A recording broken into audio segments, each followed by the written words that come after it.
Hello and welcome to episode 281 of AvTalk. I am Ian Petchnick, here as always with Jason Rabinowitz, and here occasionally, sometimes, once again, with Steve Giordano. Welcome back. Hey guys, happy to be back. Steve, thank you so much for joining us. We're going to spend, I think, pretty much the entire episode today on the crash of the VoePass ATR 72. And we invited Steve on the show. Steve, for those that don't know, I think deserves a bit of an introduction. And for those that have listened to the show before, know who Steve is. But Steve has more type ratings on more aircraft than nearly anyone on the face of the planet. He is co-founder and co-owner of Nomadic Aviation Group, which is a group of airplane people who move airplanes where they need to be and when they need to be there is, I think, the most general explanation I can give. But Steve has flown many, many different types of aircraft. But the reason we asked Steve to come on is really Steve has I don't want to say unique, but unusual ability to describe and explain aviation terms in a way that a general audience can understand, and certainly in a way that Jason and I can understand. And we're not the brightest bulbs in the box. So, Steve, thanks so much once again for joining us. One of these days, we're going to have you back to talk about other things besides accidents and incidents. Absolutely. I mean, you guys, first of all, you're doing yourself a disservice. You're very bright bulbs. Oh, thank you. I would say that you're very bright bulbs.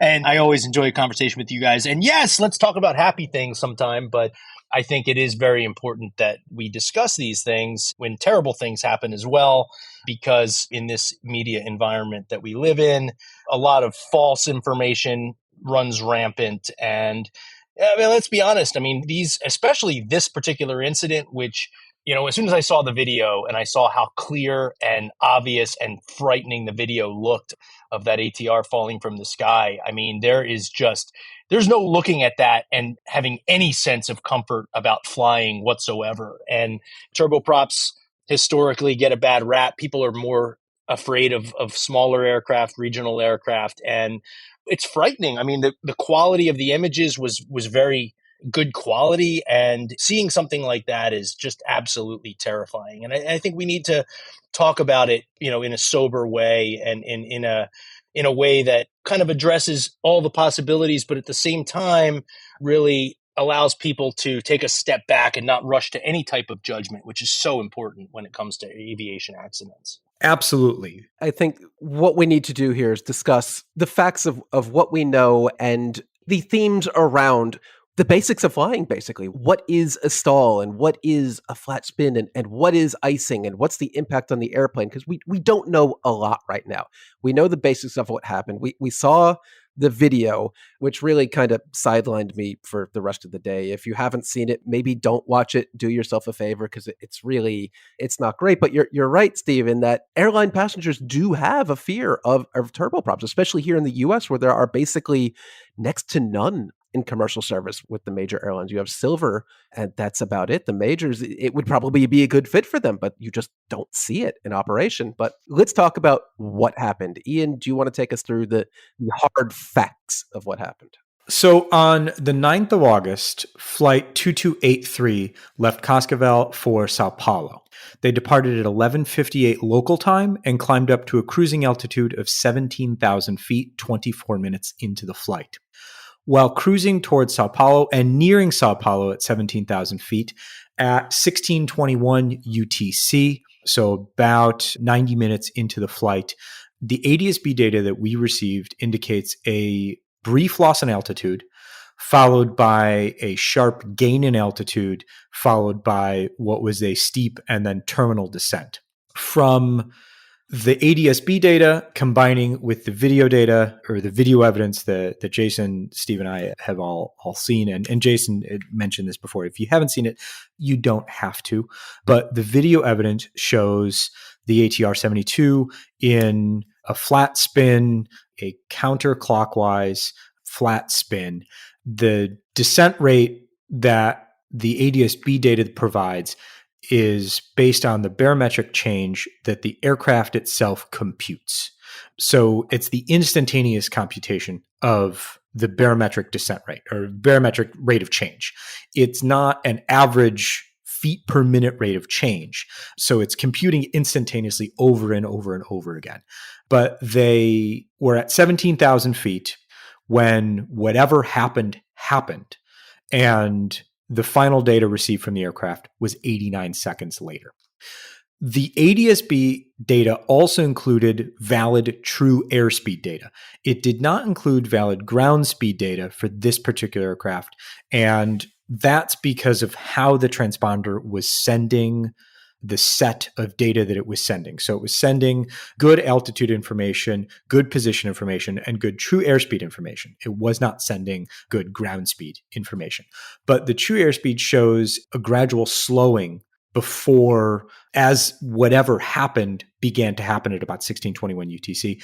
And then we see the indication of that vertical fall and flat spin as the true airspeed drops incredibly low and almost to zero. This was an ATR 72 powered by two Pratt & Whitney turboprop engines. The aircraft was 14 years old, and it was acquired by this particular airline in 2022.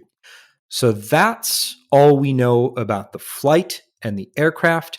I will bring up now, and we can talk about this a little bit later in our discussion, but there were SIGMETs, so indications of significant meteorological activity in the area that included icing at the altitude that aircraft was flying. It also included turbulence and thunderstorm activity. So we'll take that information and hold on to that for a minute.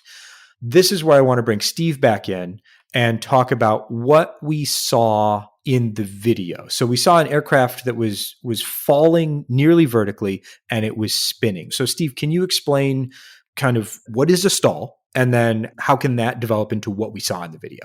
Sure, absolutely. So yeah, like you mentioned, the most important thing is to first address the facts. Like our job here is not to determine the cause of this accident. There are professionals that are doing that. And I can tell you that the professionals are going to start with facts all the time. And so because we're not privy to flight data recorder data that was recovered at the scene, and there will be information pulled off of that that's very, very important in a very, very short period of time. All we have are videos, observations that could be made, and weather reports. And you rolled those off already. So we know that there was icing forecast and reported in the vicinity at the altitudes in question. And we'll talk about icing in a little bit. And then we know that the aircraft essentially was out of control all the way to the ground. It didn't look like it had much in the way of forward airspeed. So we discerned that it was following the pattern of a spin, potentially a flat spin, especially toward the end. Those are the facts. So, and then we also know the fact that the ATR has a history of similar responses to icing conditions, which I think we do need to go over in great detail. But let's start with those facts. We know that the aircraft was in a stalled condition. We know that the aircraft impacted the ground with very little to zero forward airspeed. We know that there was icing in the vicinity. First, let's talk about what a stall is. And I think that the word stall means a lot of incorrect things to the general public at large, because the word stall, as it relates to something that regular people know about, is an engine stalling, right? I mean, everybody, a stall is when you don't know how to drive a stick and you put it into third instead of first, and the engine stalls when you release the clutch. That is not a stall for aviation purposes. Okay. A stall, when it comes to aviation, has nothing to do with the engines, unless we're talking compressor stall, but we're not. We are simply talking about a stall in the sense that the aircraft wing has stalled. Okay. And the aircraft wing is what enables an aircraft to fly. So we'll go right down to the absolute basics. You have the opposing forces of flight. So you have thrust and drag, right? Which is thrust being forward motion, drag being drag, what is holding you back from forward motion to result in equilibrium. And then you have lift and gravity. And so gravity is obvious. Everybody knows what that is. The airplane wants to sit on the ground. It is attracted to the earth due to gravity. Lift is how gravity is overcome with aircraft. And the way lift is generated, and lift is a force, It is generated by the main wing, the wing of an airplane, which is, there are a lot of different wing shapes and a lot of different wing forms, but they all do basically the same thing. As air flows over the wing, forward to aft, right, from the front to the back of the wing, it moves out of the way of the wing. And because of the shape of the wing, which is, we refer to it as an airfoil, it has kind of a curved section on top of the wing, which gradually flattens out to the trailing edge, and then it is more or less flat on the bottom. That is a traditional airfoil. And as air passes over an airfoil, the air on the top of the wing travels at a faster rate of speed than the air moving below the wing on the lower side, right? And that differentiation in pressure, the differential in pressure from the top of the wing to the bottom of the wing, you have lower pressure on top, higher pressure on the bottom, high flows to low, and the wing is propelled upward. It's like putting your hand out the back of a car, right? And if you tilt it upwards, the airflow over the top of your hand is faster than the airflow on the bottom. And the airflow on the bottom is essentially, feels like it's pushing your hand up. What's actually happening is the low pressure air on top of your hand is pulling your hand up. And that is how lift works. And lift is produced by, like I said, the main wing of the aircraft. It's also produced by the horizontal stabilizer. That is the smaller wing on the back of the aircraft where the aircraft pitches. That's what you pull back on the stick, the elevators deflect, and lift is created downward from the horizontal stabilizer, which raises the nose and increases the angle of attack of the main wing. We're not going to talk about the tail right now. We're just going to talk about the main wing. So the wing producing lift is what makes the aircraft go airborne. In order to create that lift, you have to get airflow over that wing, and you do that on a fixed wing aircraft through creating thrust, and that is through the engines. So the engines push the aircraft forward, air flows over the wing, lift is created, the airplane flies. Okay. A stall is simply that wing has lost the ability to create lift, right? So you are talking about a stalling of lift on the wing whenever you are talking about a stall. There's something else, another term that you're going to hear when you're talking about airfoils, wings, lift, and such, and that is angle of attack. Okay. And angle of attack is extremely important, a concept to understand as you're learning how a wing can stall. Angle of attack is essentially the bite in the air that the wing is taking. So, for example, angle of attack means like at 0 degrees, there is as much lift being created as to overcome the aircraft's weight and gravity, right? And so then you have like equilibrium in the lift and weight axes there, and the aircraft is not climbing nor descending. Let's call that the angle of attack that the aircraft is flying in cruise, and just arbitrarily, let's call that 5 degrees. So the wing is flying at a 5-degree angle of attack. You're creating exactly as much lift as you need for straight and level flight, no climb, no descent. If you want to climb, you pitch back on you pull back on the stick. The angle of attack increases, meaning the angle between the chord of the wing and the relative wind increases. So as you pull back on the stick, the airplane, it pitches upward, and the relative wind, the ratio between low pressure on top, high pressure on the bottom becomes a larger ratio. There's more lift. And with that increase in lift, the aircraft then overcomes gravity and climbs. So angle of attack increases all the way up into the point where it can no longer create lift at all. And that is the stall. So for example, if you're, let's go back to the hand out the window of a car.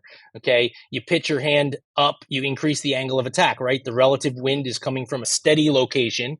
And what's changing is the pitch of the airfoil, which is your hand, as you rotate your arm, your forearm and wrist.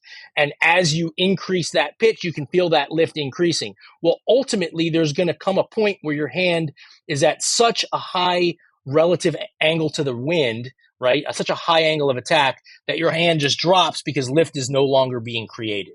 That is critical angle of attack. Okay. And once critical angle of attack is reached, the wing can no longer produce lift and it drops. So if you take an airplane and you keep increasing the angle of attack by pitching back on the stick, climbing, eventually you're going to reach that critical angle of attack. And at that point, the wing is going to stall, and that's when you lose lift. Now, something else to keep in mind is aircraft stability. And you're going to hear stability mentioned a lot when you're talking about stalls as well. And what that means simply is that the center of gravity of the aircraft, in order for it to be considered stable, must be forward of the center of lift. Okay. And the center of lift, if you look at an aircraft, close your eyes and envision an aircraft nose to tail, right? The longitudinal axis of that aircraft, the center of gravity is where you would put a string so that aircraft would sit in, not nose up or not nose down, like a stable pitch attitude. If you take a model airplane and you put it on your finger and you balance it, right? The point where it balances, that's the center of gravity. And it has to do with, obviously, the weight distribution of the aircraft. The center of lift is the focal point of lift on that wing, on that airfoil. So the center of lift is essentially the string that's suspending the aircraft. The center of gravity is where it is attached to that aircraft. All aircraft in a traditional configuration need to be stable to the point where the center of gravity is forward of the center of lift. Therefore, if you were to release that aircraft on a string, you want the nose to pitch down, okay? If the center of gravity is aft of the center of lift, when it's released and the first, you have an unstable aircraft. And all aircraft, all commercial aircraft, are going to have a nose down, a center of gravity that is forward of the center of lift. And that is incredibly important because once critical angle of attack has been exceeded and the aircraft stalls, the only way to recover from that is to get airflow back over the wing, back over the airfoil. And that only comes through trading altitude for airspeed, period. Now, yes, of course, you could increase thrust, but there are some risks to that. And modern stall recovery techniques will involve adding power. But it's very important that the critical angle of attack, the recovery technique is a nose down attitude before power is added, and that is to prevent a secondary and accelerated stall. We can talk about that in a second. So in order to recover from a stall, the stall recovery technique that is just burned into the mind of every pilot on day one getting their private pilot license is how to recover from a stall, because that is simply when the aircraft is no longer flying, right? Lift is lost. You lower the nose, you decrease the angle of attack immediately. And then from there, you maintain straight and level, wings level, so that the wings are producing lift symmetrically. And then you apply power. You trade altitude for airspeed, get the airplane back and going, and then you're recovered, and you could climb back up, and your airplane is performing normally again. So that's basically a stall. That's how a stall recovery is supposed to take place. What happens with a spin is that one wing is stalled more than the other, okay? So one wing could exceed critical angle of attack, and the other wing may be close but not quite there. And so when you lose lift on one side and you still have lift on the other side, what's going to happen is the wing that loses lift is going to drop, and you're going to go into essentially an uncontrolled descent where one wing is stalled and the other wing is not stalled and the aircraft is rotating. That is the spin element of a stall. Now, spins are recoverable as well with a stable aircraft. The way an aircraft spin recovery takes place is very similar to a stall recovery, except by using the rudder, the pilot makes an input in the opposite direction of rotation to stabilize the aircraft. And essentially, the goal is to just get airflow back over the wing of the aircraft so that the airplane is flyable again. So a spin recovery and a stall recovery, basically the same thing, except you have the element of getting symmetry of airflow back over the wings in a spin scenario. So we are now experts in aerodynamics and lift and drag and stalls and flat spins and how to get out of it. Let's talk a little bit about icing, because that's been one of the primary talking points about this accident. Steve, what is icing and what's the impact on the airplane? I think we all suspect like, oh, it's icing. It's, it's ice on the airplane, but it's a serious matter. And how turboprops deal with it, I know, is different than a jet aircraft. Tell us how. Yeah. So before I get into icing, let me just add one quick correction. A spin and a flat spin are not the same thing.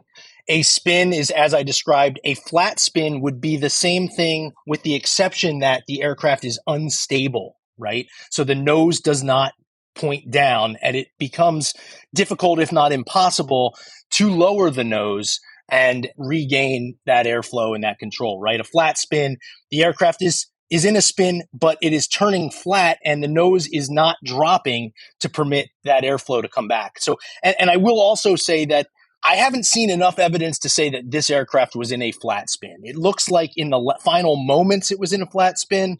That may not have been the case all the way down. So let's not assume that the aircraft was in a flat spin all the way down, because that the implication of that would be either that the aircraft has a CG aft of limits or some sort of inability to deflect the elevators to get the aircraft to move nose down. So anyway, let's go back into icing now. So ice is an enemy to all aircraft for two reasons. The main reason is that buildup of ice on the wing of an aircraft interferes with airflow over the airfoil. And as you know, as I just said, airflow over the airfoil is what creates lift. So anytime you're changing the shape of the wing, you're affecting the airflow. And when ice accumulates on a wing, you could potentially be affecting the airflow in ways that create a higher angle of attack, even at a pitch attitude that would be more or less normal, because you're now disturbing that air as it flows over the wing. So ice accumulation on the wing is the primary reason that ice is problematic. And then there are secondary reasons as well. Obviously, ice adds weight to an aircraft. It's not as much of a factor. The weight on an aircraft added due to ice is not as much of a factor on large transport category aircraft such as the ATR. It's definitely more of a factor when you're out there buzzing around in a Cessna 172 and your weight tolerances are much closer. That said, it certainly doesn't help, right? Because weight is the counterpart to lift. So by adding weight, you need more lift. So not only are you potentially creating less lift with an iced up wing due to the fact that the airfoil shape has changed, but you're also requiring to produce more lift because the aircraft is heavier. And, is it 500 pounds heavier, 1,000, 1,500? I don't know the answer to that. I mean, rime icing, which is it basically looks like refrigerator frost, is not very heavy. It's aerated, whereas clear icing, like heavier icicle type icing, is significantly heavier. I would go ahead and say that at this time, it's not as important to really think about the addition of weight due to icing. In this particular case, I think that the focus really needs to be on the disturbance of airflow over the wing. Now, we have countermeasures for ice on all transport category aircraft, okay? And those countermeasures can be broken down into two main categories, anti-icing and de-icing. And pretty much every aircraft has some form of both. More modern jets don't really have de-icing. It's pretty much all anti-icing. So let's talk about the different countermeasures that exist on aircraft at large. So first of all aircraft have the most basic forms of anti-icing, and that is heated probes. Okay, so the pitot tube on the front of the aircraft that measures indicated airspeed, and the static ports on the side of the aircraft, and the angle of attack vanes, if so equipped, are heated with electrical power from the aircraft's electrical system. By applying heat to those surfaces, that's an anti-ice measure, right? And anti-ice just means that it's hot, so ice will never accumulate on those surfaces due to the temperature being raised. Additional types of anti-ice exist on engines. On large jet aircraft, it generally heats the inlet guide vanes on an engine, on a turbine engine, because ice can become troublesome as it passes through an engine. There's also the air inlet, that ring, that metallic looking ring that's around the front of any jet engine nacelle is heated as well. And that's not heated electrically in most cases. It's heated through bleed air, which is air removed in the combustion prior to the combustion process as it's compressed by the compressor section of an engine. So a little bit of hot air is bled off of the engine before it's compressed and it's put into it's inserted into the bleed air system, and it's directed into these little outlets, these little valves, if you will, in the leading edge of a wing, in the leading edge of an engine nacelle. And that heat applied to those surfaces is anti-icing. On jets, commercial jets, the leading edges of the horizontal stabilizer, vertical stabilizer, and main wing are all anti-iced. So if you ever see the leading edge of a wing or any of the control surfaces on an aircraft and it looks metal, like metallic, shiny in some cases, it's generally an anti-iced wing, meaning that the ice can never accumulate on those surfaces when the anti-ice is turned on because the temperature is higher due to either electric or bleed air. And turboprops don't have anti-icing, and there are certain reasons for that. Although there are a few turboprops that may have a leading edge anti-icing, the more common solution that we see is de-icing. And so what de-icing is, just as you would expect, is it is the removal of ice after it has accumulated. And the main reason that turboprops are de-iced versus anti-iced on the wing is because you just don't have enough airflow because of the slower speeds to eliminate ice at the surface and prevent it from refreezing as it rolls back onto the wing. So, in other words, if you were to anti-ice an aircraft going 200 knots, the water that hits the leading edge won't freeze. However, it will flow back onto the wing to the non-anti-iced portion of the wing and then freeze. And that could be a huge problem, obviously. That is something that we should talk about with regard to this aircraft. Instead, these slower aircraft are equipped with de-ice boots, okay? And you'll hear the term boot. What that is they are simply rubber panels that are affixed, that are permanently mounted to the leading edge of the main wing and the horizontal and the vertical stabilizer. And when activated, they inflate like balloons, and they don't just kind of inflate directly. It looks like kind of lumpy. It looks like, imagine the surface of a wing with horizontal lines. We have a good video that we can put in the show notes of the de-icing boots in action on the ATR so that people can know exactly what Steve's talking about here. Yeah. In order for those boots to be effective, they can't be activated until a significant amount of ice accumulates on that wing. And what happens is it's up to the flight crew to monitor the leading edge of the wing visually. And when a certain amount of ice has formed, they activate the boots. The boots are on a timed cycle where bleed air is taken off of the engine and used to inflate those boots. And they inflate, it changes the airflow around the wing, and then it physically moves the ice as well. And then it usually flakes off and breaks off and then falls to the ground. So that is the ice removal system on the ATR. It exists like that on a lot of other smaller turboprops, as well as the Dash 8, and even our IAI jet has leading edge boots as opposed to an anti-ice system. So you do see it on jets as well, though it's far more uncommon. So when you're preparing for a flight, you're putting together your flight plan, you're researching the route for the day, and you see a SIGMET that says severe icing in this region. How does it change your mentality going into that flight? Are you doing something differently? Are you preparing differently? What are you looking out for when you're preparing and then operating that flight? So first and foremost, most of the time these days, I'm flying jets. And that's a very important distinction because jets are going to fly above the freezing levels in air that is not only generally clear, without visible moisture, without clouds where there's like actual water droplets floating around in the sky. You're above all that. And if there are clouds, they're generally ice crystals because the temperatures in the high 30s and low 40,000 foot flight levels, you're talking about negative 30, negative 40 degrees Celsius air, and it's just too cold for ice to accumulate on the leading edges. So with jets, the only time that icing is really worth noting is when it's part of the departure or arrival sequence of the flight, where you may be in aircraft or you may be in icing conditions for an extended period of time. On a turboprop, their cruising altitudes are much, much lower. And it's definitely possible on a turboprop, and not even possible, it's somewhat normal on a turboprop to be flying at a flight level where there is ice accumulation at cruise. And that seems to be the case with this particular aircraft.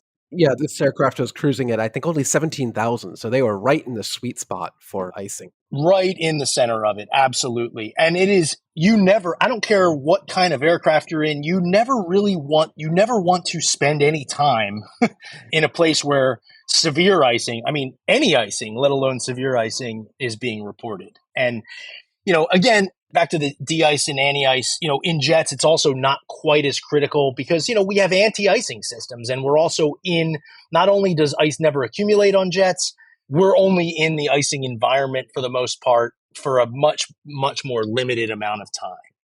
Turboprops, you just can't always escape it. So, I mean, again, I'm not going to backseat.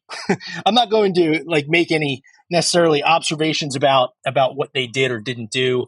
But if I were planning a flight in an area where there was severe icing reported and my altitude was through those levels, for one, our dispatch would need to be aware of this and either route around the areas of reported icing or ensure that the aircraft has the capability of cruising at a level above or below the freezing level where all this was being reported. So if the aircraft is too heavy to get above 17,000 feet and icing was 10,000 to 17,000 feet, I mean, it would be irresponsible to dispatch an aircraft to go fly in that unless you knew that it could be outclimbed or outmaneuvered through the aircraft's performance. That's one adaptation I would take. Severe icing is not an extremely common SIGMET. In fact, it's quite rare. It's like severe turbulence.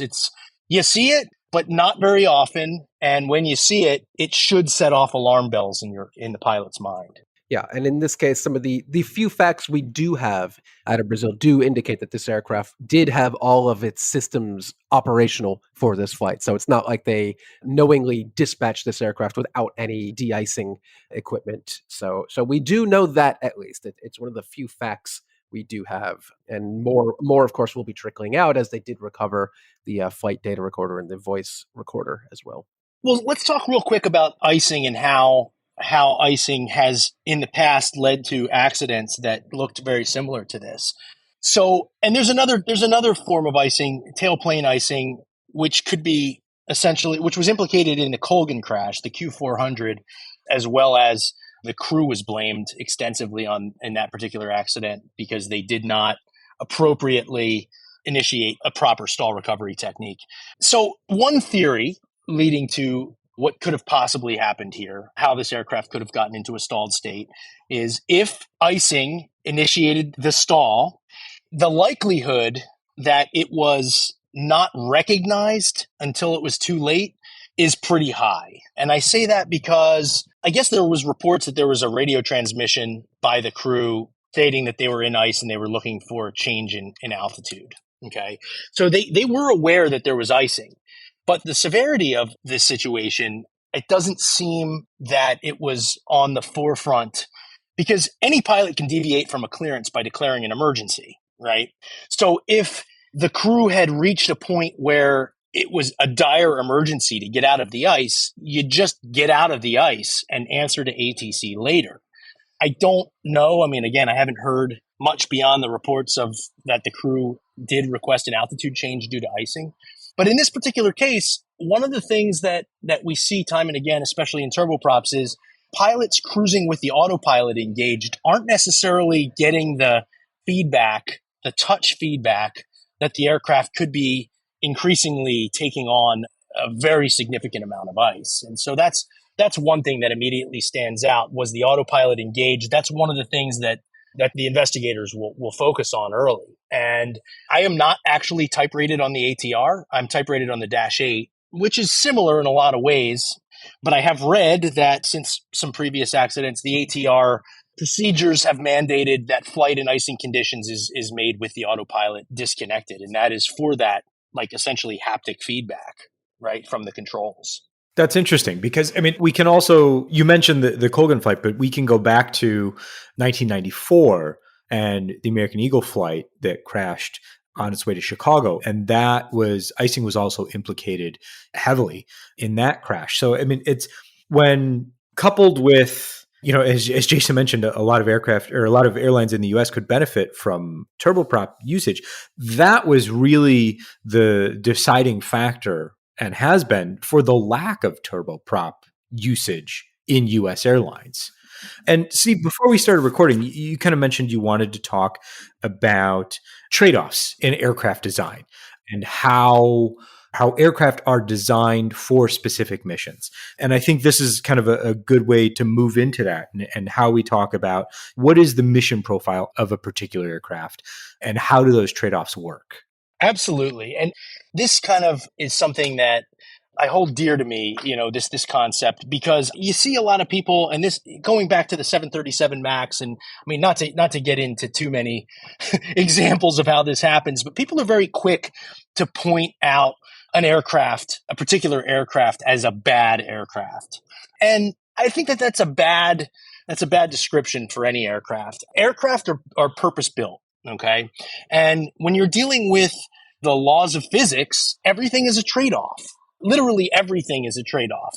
So what the aircraft manufacturers do is they provide a variety of options of different aircraft for different missions, and they all have strong points and they all have weaknesses. And the fact that the ATR or turboprops are dangerous or bad or poorly designed or I'm never going to fly on those, I think that that's an unfair statement to make, because the reality is turboprop aircraft are great aircraft in a lot of ways. They are built to operate very efficiently on shorter range routes. And the reality is these aircraft, they fly slower. So that's one reason they're not quite as efficient on longer flights. I mean, if you can get somewhere in an hour versus 2.5 hours, obviously getting there in an hour is going to be more efficient, even if you're burning a significant amount of fuel. But turboprops, the advantage with turboprops is that they burn very low comparatively to turbojet or turbofan aircraft. And because they burn so much less fuel in moving shorter distances at slower speeds, you can move, I don't know what an ATR 72 has, 50 seats roughly. You can move 50 people or 60, 70 people, whatever it holds, a shorter distance to where it's not going to make a huge difference in the timing. So if you're flying the ATR cruise out, I believe, at around 250 knots, so to speak, right? I mean, the Dash 8's max is like 242. It cruises at like 230, true, 220, 230. I mean, that's slow considering that the true airspeed of a jet's like 440, right? 430, 440, 450 knots true airspeed. So it's a little bit more than half of the speed. But when you're talking about routings over airways, and if you're moving 500 nautical miles, it might save you 15 minutes to fly a jet, but the reality is you're going to burn significantly more fuel because the fuel burn on turbojet aircraft is exponentially higher than that on turboprops. So turboprops are perfectly situated for flying the shorter haul markets that are higher density, carry more people and so forth efficiently. Now, the downside to turboprops is because you're moving slower, because a turboprop engine is just not going to propel an airliner as fast as a turbojet or a turbofan, you need a bigger wing, right? I mean, you need a big, heavy, square, non-swept wing. And it doesn't have the airspeed to generate the lift required of a swept wing aircraft. So based on that, a turboprop aircraft is far more susceptible to ice accumulation. They also don't fly as high. I mean, they cruise in the mid-20s versus the high 30s. And again, it puts an aircraft in an area where it's more susceptible to icing. So you can't say the ATR is a bad aircraft because it's more susceptible to ice. It's more susceptible to ice than a jet because of its design. And its design is that way for a purpose. And so, I mean, there are certainly shortcomings. Obviously, it's problematic, clearly, in circumstances where there is severe icing. And therefore, I think crew training is very important, a real hard look at de-icing systems and their effectiveness. You know, going back to the American Eagle accident, the ATR accident, which was very similar in appearance to this particular incident, a lot of changes happened after that. For one, the ATR's de-icing boots on the leading edge of the wings, the surface area was increased. Reason being, the cause of that accident was moisture flowing back from the leading edge of the wing and forming a ridge on the main wing in front of the ailerons, which caused an airflow disruption that rendered the ailerons ineffective. Okay. And so in order to overcome that, one solution that was put in place was that an airworthiness directive was released, and the surface area of those leading edge de-ice boots was increased so that it de-ices a larger physical area on the front of the wing to prevent that flow back. So that was a change. Other changes implemented had to do with recovery procedures and techniques. And those techniques were essentially flying with the autopilot disengaged, avoidance of severe icing, and training in upset recovery, stall and upset recovery. Steve, I think that we should leave it here for now. The Zanipa investigators, which are part of the Brazilian Air Force, are in possession of both the flight data recorder and the cockpit voice recorder, and they've said that they'll have a preliminary report in the next 30 days, which is standard for these types of investigations. We've got as much information as we have now until we have the preliminary report. And when we have that, we'll certainly be revisiting this, and hopefully we'll have Steve back to discuss this a little bit further. I want to thank Steve for his insights, as always, breaking things down into ways that even Jason and I can understand. And hopefully this has been a helpful discussion for folks that are seeing this and then hearing a lot of things about this crash that might not be necessarily accurate. So Steve, thanks so much again for joining us. We really appreciate it. Absolutely. Happy to be here. Thanks, Ian. Thanks as always, Steve. All right, Jason. This has been episode 281 of AvTalk. We're going to leave it there for the show for this week. We'll be back next week with a normal show. We certainly hope so. Thank you all so very much for listening.